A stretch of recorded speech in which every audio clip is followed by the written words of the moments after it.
Well, it's been nearly 4 months since the launch of the Presidential Employment Stimulus Program, which is meant to curb the negative impact COVID-19 has had on South Africa's economy, particularly unemployment.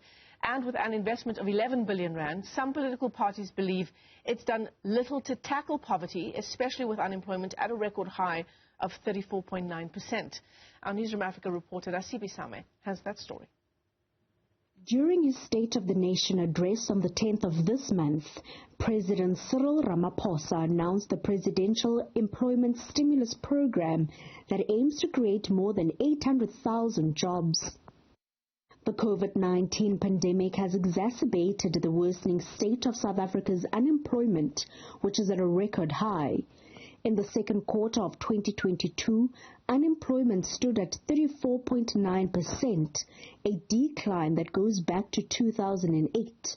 It's in the context of a country which has been ravaged by COVID, which for about 2 years, economic activity had to come to a standstill.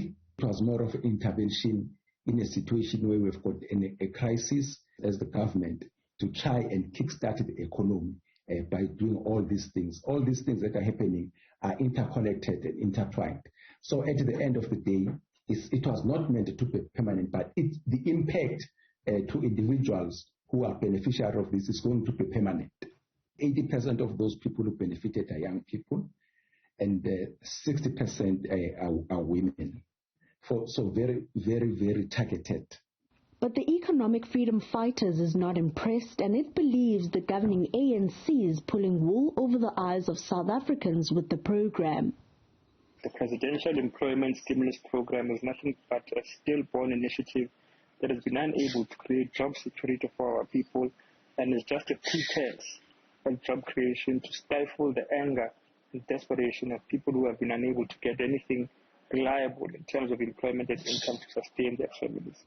The DA Zakhele Mbele says the stimulus program is a step in the right direction, but not enough to tackle the stagnant levels of unemployment among young people. It has to be one aspect in a basket of other reforms in the economic environment, in our labor regime that will incentivize investments as well as employment creation. Look, in the current configuration, I do not believe that the ANC as the governing party has the political will or even has the ideological coherence to be able to drive a bold and radical and meaningful program of economic reform that would tackle unemployment. Labour analyst Michael Bagram says President Ramaphosa and his cabinet must act on their promises to South Africa's youth. I'm just hoping that, like we've seen in the last 3 years, that everything the president said wasn't done. Maybe the president has now realized, hold on, we can't look back. It can't be business as usual. We must go look forward. We now need to have one small step, and that is actually do something, Mr. President. Do it. Your words sound great. Your words gave us hope. Now what we need to do is not listen to your ministers. Don't listen to your Minister of Employment and Labour, who has been wagged by Cosatu. Do what you said. For Newzroom Afrika on Channel 405, I am Nasiphi Same in Cape Town.